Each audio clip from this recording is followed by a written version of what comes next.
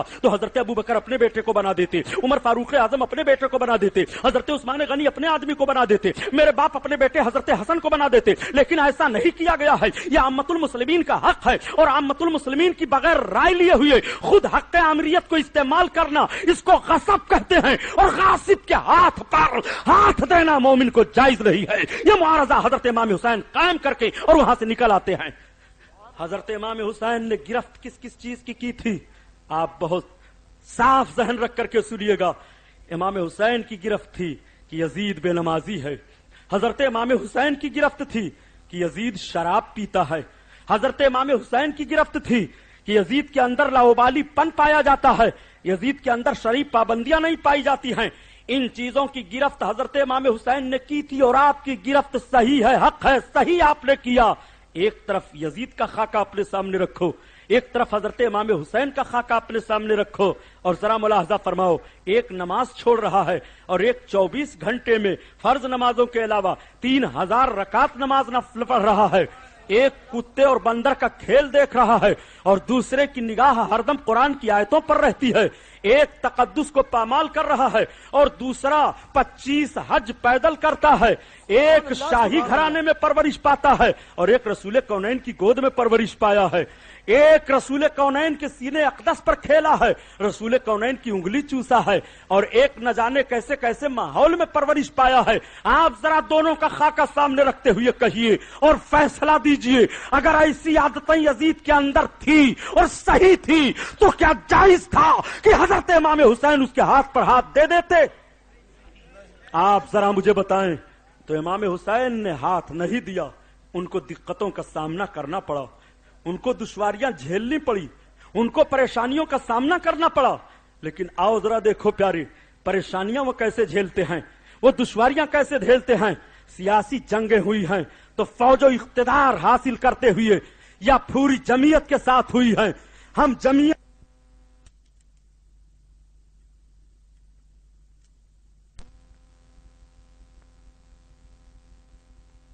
ہمارے سامنے بہت سے لوگ رہے، لیکن جب لوگ کہہ دیا کرتے ہیں کہ امام حسین نے حکومت کی بغاوت کر دی تھی اور یزید کو امیر المومنین نہیں مانا تھا، یزید کے فوجیوں نے ان کو کربلا کے میدان میں شہید کر دیا، اس بات کو بہت لمبا چوڑا بڑھا کر کے آپ لوگ پیش کیا کرتے ہیں۔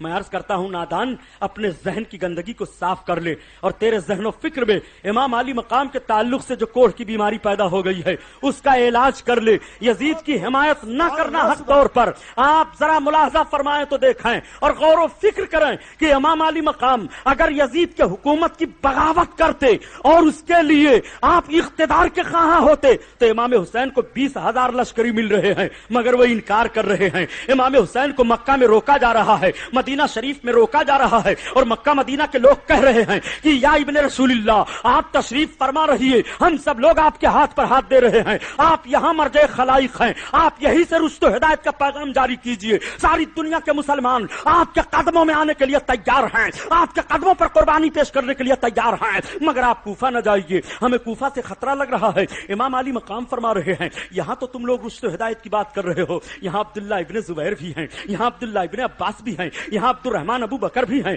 یہاں حضرت عبداللہ ابن عمر بھی ہیں، یہ سب کے سب سرکار کے صحابہ ہیں، یہ تابعین ہیں، یہ حضرت ابو سعید خدری ہیں، یہ فلاں ہیں، یہ فلاں ہیں، یہ سارے لوگ سرکار کے صحابہ اور سرکار کے صحابہ کے بعد تابعین تبع تابعین، یہ سارے لوگ پائے جا رہے ہیں۔ ہیں کوفہ کے لوگ ہمیں بلا رہے ہیں تو ہمیں کوفہ میں جانے دو، وہ رشد و ہدایت کی بات کر رہے ہیں تو ہمیں جانے دو، اب ہمارے سامنے کوئی شرعی حجت ایسی نہیں رہ گئی ہے کہ میں ہیلا اور بہانہ کر دوں اس لیے کوفہ نہ جاؤں۔ حضرت امام علی مقام نے جب یہ سوال رکھا تو اہل حرمین خاموش ہو جاتے ہیں۔ امام علی مقام نے تیاری کر لی ہے، اے پیارے اگر امام علی مقام کو لڑنا ہوتا تو 6 مہینے کا شیرخوار بچہ لے کر کے نہ جاتے، امام علی مقام کو لڑنا ہوتا تو اپنی بیویوں کو لے کر کے نہ جاتے، امام علی مقام کو لڑنا ہوتا تو کربلا کی سرزمین پر 8 سالہ بچی سکینہ کی آہوزاری سننے کے لیے سکینہ کو نہ لے کر کے جاتے، امام علی مقام کو لڑنا ہوتا تو اپنے بیٹے بیمار کو نہ لے کر کے جاتے، حضرت امام علی مقام کو لڑنا ہوتا تو اپنی بہن حضرت زینب کو لے کر کے نہ جاتے۔ میں آپ سے پوچھنا چاہتا ہوں کوئی بھی اپنے مخالف سے جب جنگ کرنے کے لیے جاتا ہے تو بتاؤ کیا 6 مہینے کا شیرخوار بچہ لے جایا جاتا ہے،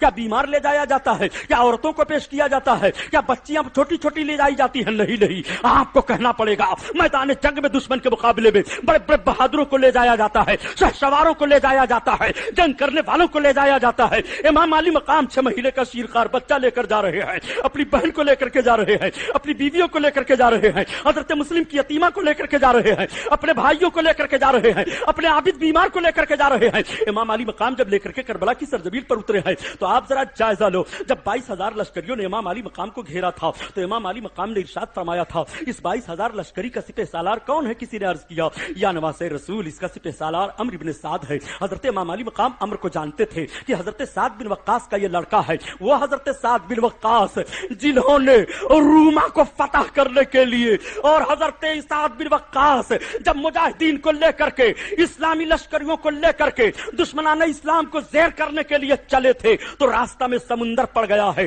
راستہ نہیں ہے جانے کے لیے۔ لوگوں نے عرض کیا اے سپہ سالار ہم کو راستہ کہاں سے ملے گا؟ تو حضرت سعد بن وقاص کہتے ہیں نہ تاج پر نہ تقوی پر نہ زہد و اتقا پر ہے، ہمارا ناز جو کچھ ہے محمد مصطفیٰ پر ہے۔ یہ کہتے ہوئے حضرت سعد بن وقاص نے سمندر میں اپنے گھوڑے کو تیرا دیا تھا اور کہا تھا اسلامی مجاہدوں میرے پیچھے پیچھے آؤ، میرے پیچھے پیچھے آؤ۔ اسی کی ترجمانی ڈاکٹر اقبال نے کی ہے، دیازا کبھی یورپ کے صحراؤں میں اور کبھی یورپ کے کلیساؤں میں، دشت تو دشت ہے دریا بھی نہ چھوڑے ہم نے اور بحر ظلمات میں دوڑا دیے گھوڑے ہم نے۔ ہم وہ تھے پیارے، یہی حضرت سعد بن وقاص ہیں جن کی سربراہی میں بحر ظلمات میں گھوڑے دوڑائے جا رہے ہیں، یہی حضرت سعد بن وقاص ہیں مقام احد میں رسول اللہ کی طرف سے دشمنوں پر تیر چلا رہے ہیں۔ باپ کا حال یہ ہے مگر یہی بیٹا ہی اقتدار کا بھوت سوار ہے، دنیا سوار ہو گئی ہے اور دنیا کی لالچ میں نواز رسول کے خون میں اپنی تلوار کو ڈبونا چاہتا ہے۔ ذرا دیکھو اسی دنیا کے لیے رب نے ارشاد فرمایا وَأَسْرَ الْحَيَاةَ الدُّنْيَا فَإِنَّ الْجَحِيمَ هِيَ الْمَأْوَىٰ، جس نے دنیاوی زندگی ہی کو سب کچھ سمجھا اس کا ٹھکانہ جہنم ہے۔ یزیدی لشکریوں نے دنیاوی زندگی ہی کو سب کچھ سمجھا تھا اس لیے ان کا ٹھکانہ جہنم ہے، وہ جہنمی قرار دے دیے جاتے ہیں۔ قرآن کا فیصلہ ہے وَأَسْرَ الْحَيَاةَ الدُّنْيَا فَإِنَّ الْجَحِيمَ هِيَ الْمَأْوَىٰ۔ آپ ذرا غور فرمائیے اور دیکھتے ہوئے چلیے، اندازہ لگائیے تو آپ کا ذہن و فکر صاف ہو جائے گا۔ حضرت امام حسین نے جب کہا اچھا بلاؤ عمر کو، عمر سامنے آتا ہے، امام علی مقام پھر معارضہ قائم کرتے ہیں۔ عمر یہ 22,000 لشکر کہاں لے کر جا رہے تھے؟ ہم تو جا رہے تھے کفار سے لڑنے کے لیے، ویلم کے کافروں سے، پھر ادھر کیوں تم چلے آئے؟ آپ یزید امیر شام کی بیعت قبول فرما لے۔ عمر ابن سعد یہ تو بتاؤ امیر شام یزید ابن معاویہ کی بیعت میرے لیے درست ہے یا کسی مسلمان کے لیے درست ہے؟ عمر نے کہا نہیں۔ کہا کیوں؟ کہا آپ صحیح گرفت کیے ہوئے ہیں۔ امام علی مقام نے فرمایا کیا وہ نماز برابر پڑھتا ہے؟ نہیں۔ کیا وہ کتے اور بندر کا کھیل دیکھتا ہے؟ ہاں دیکھتا ہے۔ کیا وہ شراب پیتا ہے؟ ہاں کبھی کبھی شراب کے نشے میں دیکھا گیا ہے۔ تو بتاؤ عمر وہ حق پر ہے کہ باطل پر ہے؟ باطل پر ہے۔ عمر پھر تم اس کا ساتھ کیوں دے رہے ہو؟ عمر نے کہا میرے مکانات جلوا دیے جائیں گے، میرا گھر لوٹ لیا جائے گا۔ امام علی مقام نے فرمایا تمہیں اس سے اچھے مکانات مل جائیں گے، تمہیں اس سے اچھا اقتدار مل جائے گا۔ عمر چلا گیا کہ ٹھیک ہے میں کل فیصلہ سناتا ہوں۔ یہ بھی بات تو کربلا کے میدان میں آئی تھی، حضرت امام علی مقام کے خلاف جو تلوار چلانے والا ہے سویرے سویرے امام علی مقام اس سے اقرار کروا رہے ہیں میں حق پر ہوں کہ یزید حق پر ہے، تو وہ اعلان کر رہے ہیں نہیں آپ حق پر ہیں یزید باطل پر ہے۔ اگر امام حسین حق پر نہ ہوتے تو 1,000 کا لشکر لے کر کے جب حر ابن یزید ریاحی نے حضرت امام علی مقام کو سب سے پہلے گھیرے میں لیا تھا اور کربلا کی سرزمین پر امام علی مقام کے سب سے پہلے وہی 1,000 لشکری آتے ہیں، تو حر نے امام کا ساتھ کیوں پکڑا تھا؟ یزیدیوں کا ساتھ کیوں چھوڑ دیا تھا؟ ان کے نرغے سے کیوں نکل آیا تھا؟ آپ کو کہنا پڑے گا کہ جب یزید حر ابن یزید ریاحی کا ذہن و فکر یہ تسلیم کرتا رہا یہ سیاست کی لڑائی ہے تو وہ سیاست کا ساتھ دیتے رہے، اور جب حر ابن یزید ریاحی کی عقل نے اور عشق نے سمجھ لیا یہ سیاست کی لڑائی نہیں ہے بلکہ یہ اسلامی اصول و ضابطے اور حقانیت کی لڑائی ہے۔ امام حسین کا مطالبہ درست ہے کہ خلافت الہیہ اس کی خلافت کو نہیں مانا جائے گا جس کے اندر دینی پابندیاں نہ پائی جا رہی ہوں، اور وہ دعویٰ کرے کہ ہم خلافت الہیہ قائم کیے ہوئے ہیں، ہم کو سب امیر المومنین مان لے، اس کو مومنوں کا امیر سردار نہیں مانا جائے گا، تو فوراً حر نے اعلان کر دیا تھا اب میں حسین کے قدموں میں قربان ہونے کے لیے جا رہا ہوں، آؤ تمہاری تلواریں پہلے مجھ سے مڈ بھیڑ ہوں گی، پہلے میرے تلوار سے تمہاری تلواریں ٹکرائیں گی۔ کربلا کے میدان میں ہوا بھی یہی تھا۔ اب تمہیں کہنا پڑے گا پیارے کہ حضرت امام حسین کے قدموں میں حضرت حر کی شہادت بتا رہی ہے کہ انسان کو بیدار تو ہو لینے دو، ہر قوم پکارے گی ہمارے ہیں حسین، اور مرحبا جرأت ابن حیدر، سر دے دیا بات نہ جانے دی۔ آپ ذرا کربلا کا جائزہ لیں اور کربلا کی لڑائی کو دیکھتے ہوئے چلے۔ امام علی مقام نے یہی معارضہ تو قائم کیا تھا، امام علی مقام نے یہ گرفت لی تھی کہ وہ بے نمازی ہے، تو حضرت امام علی مقام کی جنگ بے نمازی سے ہو رہی ہے، وہ شرابی ہے، امام علی مقام کی جنگ شرابی سے ہو رہی ہے، وہ کھیل اور کیا نام لہو لیب کا خوگر ہے، امام علی مقام کی جنگ کھیل اور تماشے کی عادت ڈالنے والے سے ہو رہی ہے، دین میں لاپرواہی کرنے والے سے ہو رہی ہے۔ اب آپ ذرا بتاؤ یہ حضرت امام حسین کی جنگ صرف کربلا تک محدود ہے کہ قیامت تک یہ جنگ چلتی رہے گی؟ آپ کو کہنا پڑے گا یہ قیامت تک جنگ چلتی رہی۔ امام حسین کی صلح شرابی کے ہاتھ پر نہ کربلا کے میدان میں ہوئی ہے، نہ امام حسین کی صلح شرابی کے ہاتھ میں کسی بھی میدان میں ہوگی۔ تو امام حسین کا ہاتھ تو بظاہر دیکھا گیا کہ کربلا میں رکھا ہے، سر شہید کیا گیا، گردن کاٹی گئی ہے، مگر حسینی مشن تو پایا جا رہا ہے اور ذہن مل جا رہا ہے۔ نہ حسین نے شرابی سے مصالحت کی ہے اور نہ کوئی حسینی شرابی سے مصالحت کرے، نہ حسین نے بے نمازی کو رہنما مانا ہے، نہ کوئی حسینی بے نمازی کو رہنما مانے، نہ حسین نے جھوٹے کو رہنما تسلیم کیا ہے، نہ کوئی حسینی جھوٹے کو رہنما تسلیم کرے۔ یہی تو پیغام کربلا ہے، یہی تو حضرت امام حسین کی جیت ہے، اور یہی تو یزید کی ہار ہے۔ قتل حسین اصل میں مرگ یزید ہے، اسلام زندہ ہوتا ہے ہر کربلا کے بعد۔ سبحان اللہ سبحان اللہ۔ میرے دوست مجھے کچھ کہہ لینے دو، ٹائم کم ہے۔ درود شریف پڑھو، اللہم صلی علی سیدنا مولانا محمد معدن الجود والکرم وعلی آلہ وبارک وسلم صلاۃ و سلام علیک یا رسول اللہ۔ اچھا ایک بات اور بتا دوں پیارے، جب ہم اور آپ حضرت امام حسین کا خاکہ اپنے ذہن میں لاتے ہیں اور نورانی ماحول ان کا ہمارے ذہن میں مرتب ہوتا ہے تو ضرور ہمارے آنکھیں بھیگ جاتی ہیں کہ ظالموں نے آپ کے جسم پاک پر گھوڑے دوڑا دیے، ظالموں نے آپ کے سامنے آپ کے شیرخوار بچے پر تیر چلایا، آپ کے سامنے آپ کے جوان بیٹے کی گردن کاٹی ہے۔ امام علی مقام نے سب کچھ برداشت کیسے کیا؟ امام علی مقام بشریت کے بھی تاجدار ہیں، امام علی مقام روحانیت کے بھی تاجدار ہیں۔ امام حسین کی بشریت تو کربلا کے میدان میں ملاحظہ کرو کہ جوان بیٹے کی قربانی وہ ملاحظہ فرما رہے ہیں، شیرخوار بچے کو اپنی گود میں لیے ہوئے ہیں، اپنے خیمے میں جا کر کے عورتوں کو صبر کی تلقین فرما رہے ہیں، عورتوں کی چیخ بلند ہو جاتی ہے۔ یہ بشریت کا ماحول ہے جو سمجھا بجھا رہا ہے، یہ بشری تقاضا ہے جو صبر کی تلقین کر رہا ہے، یہ بشری تقاضا ہے جو کبھی آنکھوں سے آنسو بھی گر جاتے ہیں، یہ بشری تقاضا ہے جو اپنے خیمے کو جلتا ہوا بھی دیکھ رہا ہے، یہ بشری تقاضا ہے جو پیاس کی شدت کو بھی برداشت کر رہا ہے، یہ بشری تقاضا ہے جو بھوک کے ماحول کو بھی برداشت کر رہا ہے۔ ارے پیارے سنو، امام حسین کو بھوک کیا ستائے گی؟ یہ تو ہم کو اور آپ کو جملہ کہہ کر کے تفہیم کے لیے انداز پیش کیا جاتا ہے۔ امام علی مقام کی ماں حضرت فاطمہ زہرا کا حال تو یہ تھا کہ ایک مرتبہ اللہ کے رسول صلی اللہ علیہ وسلم اپنی بیٹی کے گھر آ گئے۔ باپ کو بیٹی کے گھر جانا یہ سنت رسول ہے، اور بیٹی کا اپنے باپ کے گھر آنا الحمدللہ یہ حضرت خاتون جنت فاطمہ کی سنت ہے۔ اللہ کے رسول صلی اللہ علیہ وسلم اپنی فاطمہ کو دیکھنے کے لیے تشریف لے گئے۔ رسول کونین کی نگاہ پڑی کہ میری بیٹی فاطمہ نماز پڑھ رہی ہیں، مگر فاطمہ کے جسم پر لرزہ طاری ہے، فاطمہ کا جسم کانپ رہا ہے اور بدن بہت کاہل ہو گیا ہے۔ نبی کونین صلی اللہ علیہ وسلم تشریف فرما ہیں۔ خاتون جنت جب نماز پڑھ کر کے فارغ ہوتی ہیں اور اپنے باپ کا چہرہ دیکھا، اٹھ کر کے کھڑی ہو گئیں، سرکار بھی قیام فرما ہو گئے، آقائے کریم کے قدم کو بوسہ دیا، اپنے باپ کے ہاتھ کو چوما۔ رسول کونین نے اپنی بیٹی کی پیشانی کا بوسہ لیا، فاطمہ کی کلائی کو چوم لیا۔ رسول کونین کی مقدس زبان واہ ہوتی ہے، وہ میرے سرکار کی مقدس زبان کہ جس کے لیے جو کچھ کہہ دیں وہ فوراً ہو جائے۔ اسی لیے تو اعلیٰ حضرت عظیم البرکت فرماتے ہیں، مرد مومن تو نبی کی زبان کو دیکھنا چاہتا ہے، ارے دیکھ نبی کی زبان کیا ہے، وہ زبان جس کو سب کن کی کنجی کہیں اور اس کی نافذ کو مت پہ لاکھوں سلام لاکھوں سلام۔ اللہ کے رسول ارشاد فرماتے ہیں میری بیٹی فاطمہ یہ بتاؤ تم کمزور کیسے ہو گئی ہو؟ بیٹی تم نماز پڑھ رہی تھی تمہارا جسم کیسے ہل رہا تھا، نقاہت بہت ہے۔ تب تک آنکھوں میں آنسو چھلک آئے، باپ سے شکایت منظور رہی ہے۔ نبی کونین کی بارگاہ میں عرض گزار ہوتی ہیں ابا حضور میں شکایت کے طور پر نہیں کہہ رہی ہوں، جب آپ نے پوچھ لیا تو میں بتائے دے رہی ہوں۔ ابا حضور آج 3 دن کا عرصہ گزر گیا، گھر میں کھانے کے لیے کچھ نہیں ہے۔ اس فاطمہ کے گھر میں کھانے کے لیے کچھ نہیں ہے جس کے باپ کا یہ اختیار ہے۔ فرماتے ہیں اے عائشہ اگر میں چاہوں تو میرے ساتھ سونے چاندی کے پہاڑ چلائیں۔ اس رسول کا اختیار بھی ملاحظہ فرماتے چلیے اور رسول کی قناعت والی زندگی بھی دیکھتے چلیے۔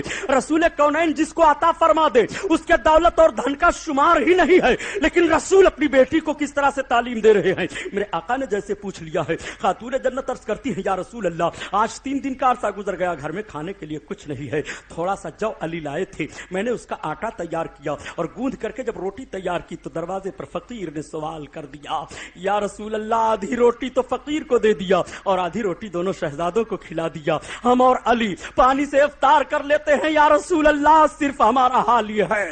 تب تک میرے سرکار کی نگاہ نبوت چھلک جاتی ہیں اور دستے نبوت اپنے آقا کی بارگاہ میں دراز کرتے ہوئے عرض کرتے ہیں اے پروردگار میری فاطمہ کو بھوک نہ ستائے۔ اللہ کے حبیب کی دعا قبول ہو جاتی ہے اور اسی تاریخ سے حضرت فاطمہ کو بھوک نہیں ستاتی ہے۔ اسی فاطمہ کا دودھ پینے والے حسین ہیں جس کو بھوک نے ستایا نہیں ہے۔ تو کربلا کے میدان میں فاطمہ کے لال کو بھوک سے چیلنج کیا جائے، بھوک میں برداشت کر لوں گا، پیاس سے چیلنج کیا جائے میں برداشت کر لوں گا، بچے کی قربانی سے چیلنج کیا جائے میں برداشت کر لوں گا، سکینہ کی آہوزاری سے چیلنج کیا جائے میں برداشت کر لوں گا، زینب کی آہوفغت سے چیلنج کیا جائے میں برداشت کر لوں گا، زینب کی پکار سے چیلنج کیا جائے میں برداشت کر لوں گا، مگر اے پکار مذہب اسلام کا وصول بگڑے حسین یہ برداشت نہیں کرے گا، حسین اس کو برداشت نہیں کر سکتا ہے، حسین سب کی بھیگی پلکوں کا بوجھ اٹھا لے گا مگر اسلام کے چہرے پر کالک لگائی جائے حسین اس کو برداشت نہیں کر سکتا ہے۔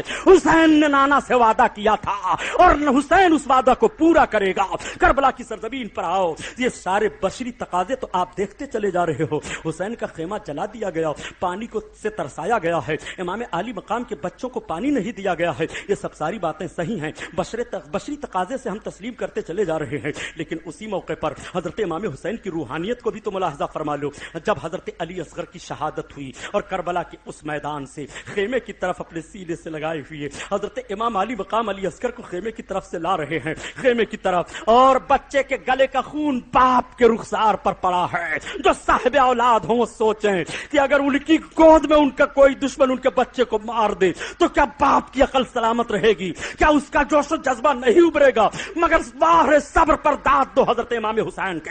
امام علی مقام نے ذہن و فکر دے دیا ہے اور یہ بتا دیا ہے ان اللہ مع الصابرین، اللہ صبر کرنے والوں کے ساتھ ہے۔ اسی لیے ہم کہا کرتے ہیں کہ اگر نماز کا معاملہ ہو تو بھی حسین کو کربلا کے میدان میں دیکھ لو، اور صبر کا معاملہ ہو تو بھی حسین کو کربلا کے میدان میں دیکھ لو۔ امام حسین ان الصلاۃ، امام حسین یا ایھا الذین آمنوا استعینوا بالصبر والصلاۃ کی تفسیر کربلا کی سرزمین پر دکھائی دے رہے ہیں۔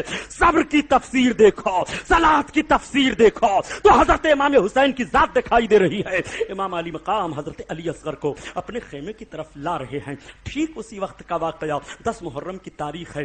یمن کے ایک تاجر عبداللہ یمنی تھے، وہ بیان فرماتے ہیں کہ میں سمندر کے جہاز سے اور کئی تاجر تھے، ہم سب لوگ جا رہے تھے تجارت کرنے کے لیے، اچانک سمندر میں ایک لہر اٹھی، ایک طوفان آیا اور میرا جہاز ہچکولے کھانے لگا۔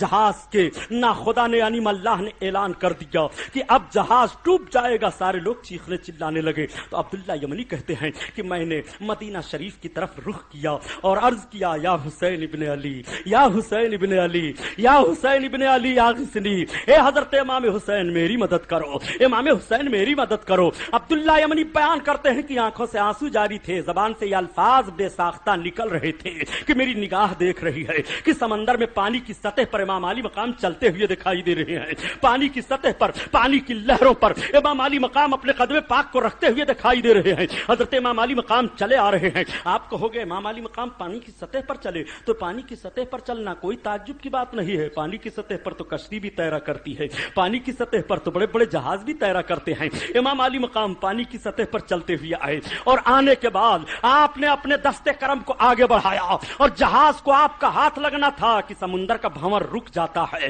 طوفان رک جاتا ہے اور جہاز صحیح سالم چلنے لگتا ہے۔ میں نے عرض کیا سرکار میں یہ کیا دیکھ رہا ہوں؟ ارشاد فرماتے ہیں تم دیکھ رہے ہو وہ صحیح دیکھ رہے ہو۔ اس وقت میں کربلا کے میدان میں ہوں، یزیدی لشکریوں نے مجھے گھیر لیا ہے، میرا بچہ یہ شیرخوار علی اصغر ہے پیاسا تھا، پانی لینے کے لیے میں نے ان کے سامنے پیش کیا کہ اچانک اس دشمن نے تیر مار دیا، میرے بچے کے حلق میں تیر لگ گیا، میرا بچہ شہید ہو گیا۔ میں اپنے بچے کو اٹھا کر کے خیمے کی طرف لا رہا تھا، اے عبداللہ یمنی تب تک تمہاری آواز آئی، میں نے توجہ کی تو دیکھ رہا ہوں کہ تم ڈوب رہے ہو۔ ایک طرف کربلا کا تاجدار سمندر کے لہروں میں اپنے چاہنے والے کو ڈوبتے ہوئے بچا رہا ہے اور دوسری جانب اپنی گود میں اپنے لختے جگر کو لے کر کے خیمے کی طرف جا رہا ہے۔ جب ادھر نگاہ دوڑاؤ تو یہ حسین کی بشریت ہے اور جب ادھر نگاہ دوڑاؤ تو یہ حضرت امام حسین کی روحانیت ہے۔ اسلام کے دامن میں اس کے سوا کیا ہے؟ یک ضرب ید اللہ، یک سجدہ شبیری، انسان کو بیدار تو ہو لے دو، ہر قوم پکارے گی ہمارے ہیں حسین۔ سبحان اللہ سبحان حضرت امام حسین کو کہاں کہاں سمجھو گے؟ اس لیے امام حسین کی شان میں توہین کر کے اپنی عاقبت کو برباد نہ کرو۔ امام حسین کسر اقدس جب شام میں دمشق شہر میں یزید کے سامنے پیش کیا گیا تھا تو یزید نے پوچھا بچے کھچے لوگ ہیں؟ کہا ہاں۔ کہا کون؟ کہا حسین کی بہن زینب ابن علی۔ کہا زینب کو بلاؤ۔ حضرت زینب پیچھے سے جواب دے رہی ہیں تجھے شرم نہیں آتی، تجھے غیرت نہیں آتی کہ تیرے گھر کی عورتیں تو پردہ میں رہے اور رسول اللہ کی شہزادی کو تو پردہ کرنا چاہتا ہے؟ اس نے کہا زینب صرف میں نے اس لیے بلایا ہے، جو باتیں ہوئی تمہارا بھائی اگر حق پر ہوتا تو خدا اسے مدد دیتا۔ حضرت امام زین العابدین نے فرمایا بہن خاموش رہو، میں جواب دیتا ہوں۔ پھوپھی جان آپ چپ رہو۔ حضرت امام زین العابدین نے قرآن کی آیتوں کو تلاوت کیا جس کا مفہوم یہ ہے کہ کسی کو وہی چیز پہنچتی ہے دنیا میں جس کو اس کی پیدائش سے پہلے اس کے رب تعالیٰ نے اس کے مقدر فرما دیا ہے۔ میرے باپ کے حق میں رب تعالیٰ نے شہادت کو مقدر فرما دیا تھا، میرے باپ کو شہادت مل گئی۔ یزید نے کہا زینب تم اپنے بھائی کے خون کا بدلہ لے لو، میں اپنے گھر کے ساری عورتوں کے زیورات کو اور شاہی خزانے سے زیورات منگا کر کے جتنی ضرورت ہو سب کچھ تمہیں دے دیا جاتا ہے۔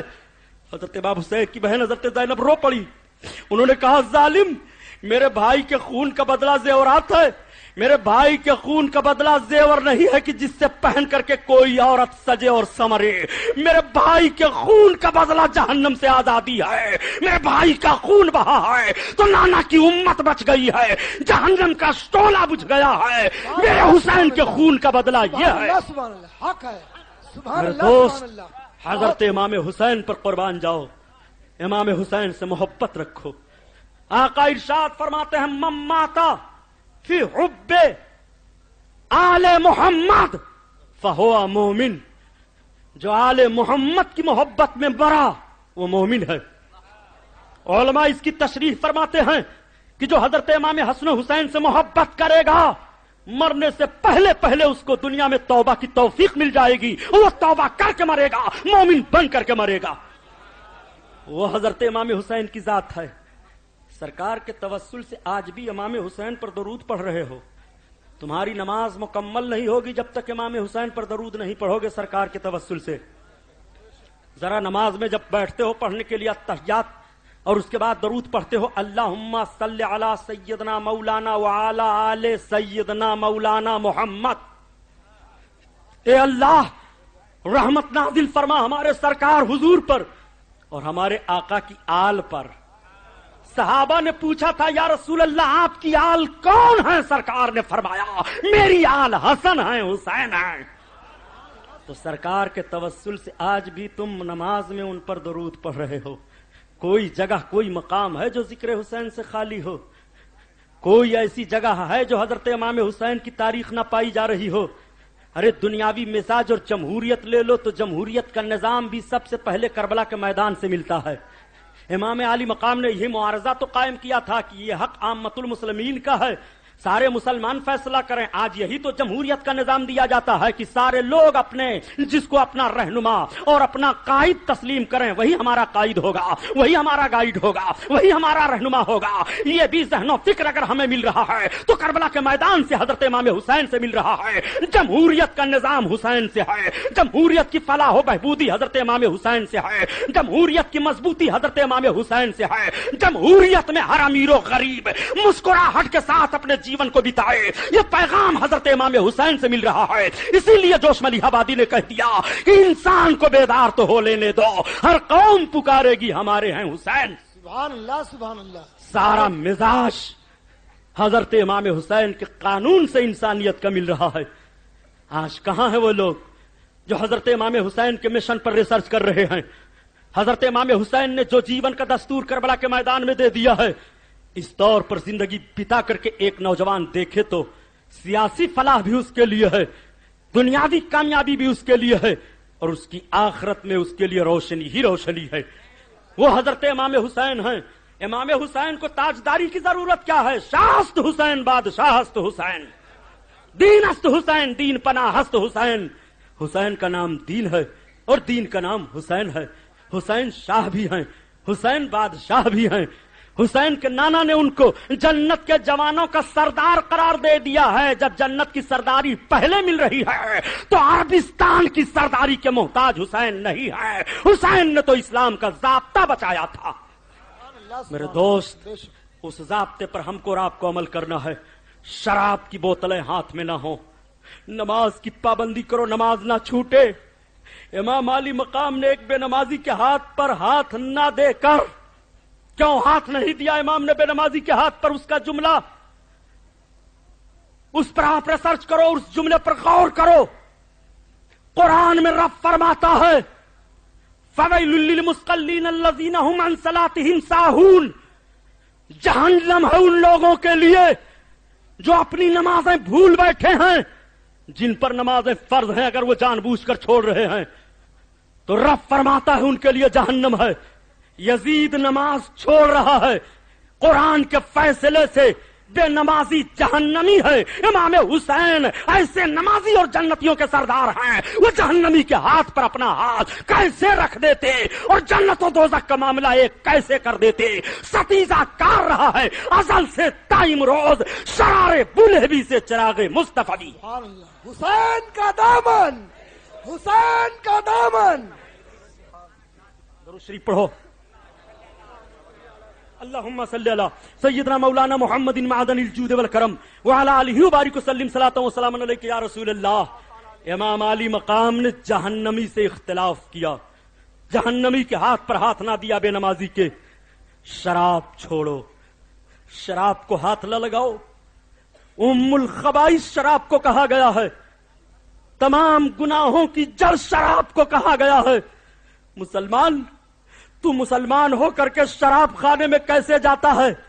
اور جب پولیس کی گرفت میں آتا ہے پوچھا جاتا ہے تیرا نام, جب تو کہتا ہے میرا نام عبداللہ, ذہن و فکر انتظامیہ کا کہاں جاتا ہے کہ جس قوم کے لوگوں نے شراب کی بھٹیوں کو آگ لگا دی تھی اور جس قوم کے لوگوں نے دنیا کے انسانوں کو انسانیت کی روشنی میں رہنے کا پیغام دیا تھا, جس قوم کے تعلق سے قرآن میں رب بیان فرماتا ہے کنتم خیر امت اخرجات للناس تأمرون بالمعروف وتنہون عن المنکر, تم بہترین امت ہو, تم اس لیے پیدا کیے گئے ہو تاکہ لوگوں کو برائیوں سے روکو اور نیکیوں کا حکم دو.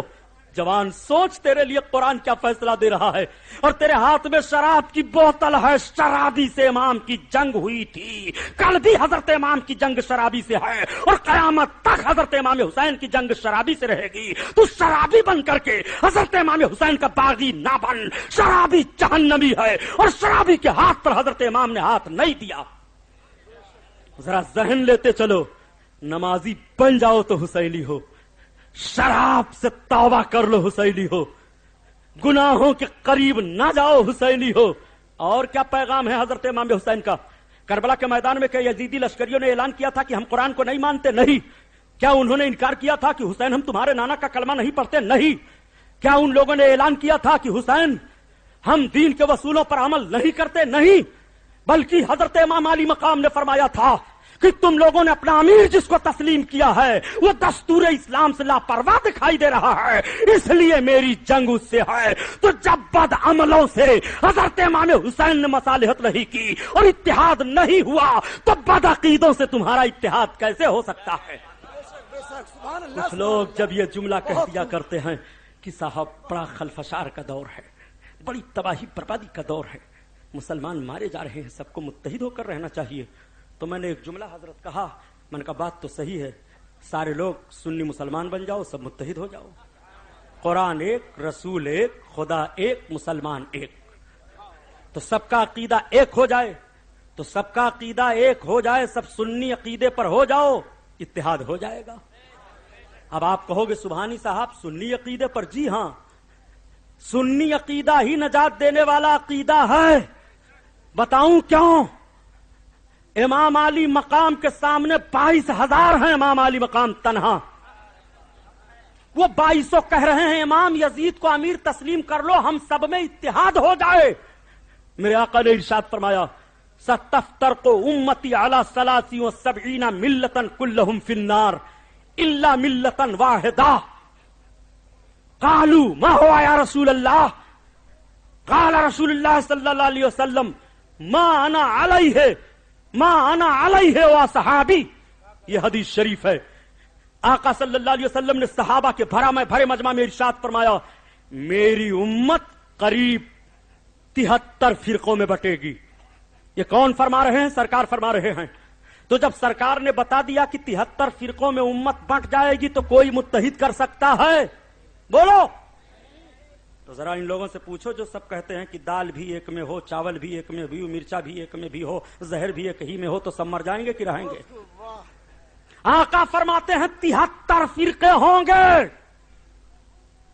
سب جہنم میں جائیں گے 72، الا ملتا واحدہ، ایک فرقہ جنتی ہوگا۔ پتہ یہ چلا کہ 72 کی جگہ ہے جہنم، تو وہ 72 تو ایک جگہ رہ سکتے ہیں، لیکن جو ایک فرقہ جنتی ہے وہ 72 کے ساتھ نہیں رہے گا۔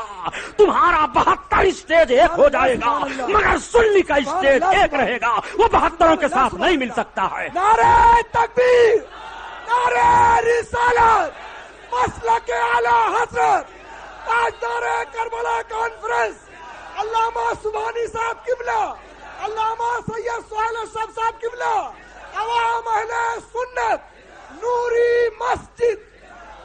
میرے آقا سے صحابہ نے پھر پوچھا یا رسول اللہ ایک فرقہ جنتی ہوگا، اس جنتی فرقے کی پہچان ہے؟ ہاں۔ آقا فرماتے ما انا علیہ واصحابی، جس راستہ پر میں ہوں میرے صحابہ ہیں۔ سرکار فرماتے ہیں جس راستہ پر میں ہوں میرے صحابہ ہیں، تو سرکار نے حسین سے محبت کی ہے، ابو بکر نے حسین سے محبت کی ہے، عمر فاروق اعظم نے حسین سے محبت کی ہے، عثمان غنی نے حسین سے محبت کی ہے، سارے تابعیوں نے حسین سے محبت کی ہے۔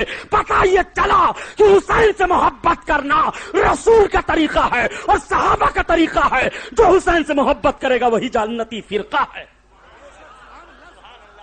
کچھ لوگ اگر دعویٰ کریں کہ ہم سرکار کے طریقے پر ہیں، حسین سے محبت کرتے ہیں، ہم ابو بکر کو نہیں مانتے، تو وہ جنتی کیسے ہوں گے؟ سرکار تو فرما رہے ہیں ما انا علیہ و اصحابی، جس پر میں ہوں اور میرے صحابہ ہیں۔ میرے آقا اتنا ہی ارشاد فرماتے اے میرے صحابہ جس راستہ پر میں ہوں، حدیث کا ٹکڑا دیکھو، اللہ کے رسول ارشاد فرماتے ہیں جس پر میں ہوں وہ فرقہ جنتی، یہی فرما دیتے۔ اصحابی کیوں کہہ رہے ہیں؟ رسول کی نگاہ دیکھ رہی ہے کہ کچھ لوگ دعویٰ مجھ سے محبت کا کریں گے مگر ابو بکر کو گالی دیں گے، عمر کو گالی دیں گے، عثمان کو گالی دیں گے، اس لیے رسول اللہ نے فرما دیا اس راستہ پر تمہیں چلنا ہوگا جس پر میں چل رہا ہوں، میرے صحابہ چل رہے ہیں، تب تمہیں نجات ملے گی۔ یہی سچا فرقہ ہے اور یہی صراط مستقیم ہے۔ سبحان اللہ، سبحان اللہ، بہت خوب میرے دوست، ان جملوں کو آپ قبول کر لو۔ میں چونکہ چاند رات سے تقریر کر رہا ہوں، اس لیے مجھے کل بھی تقریر کرنی ہے میرا روڈ، اور پرسوں میری روانگی ہے۔ یہ تاجداری کربلا کانفرنس زندہ آباد پائندہ آباد، اور مولانا قاری وسیم صاحب کچھ گزارش کریں گے۔ مولانا فخر عالم صاحب، آپ سے میں صرف 10 منٹ ٹائم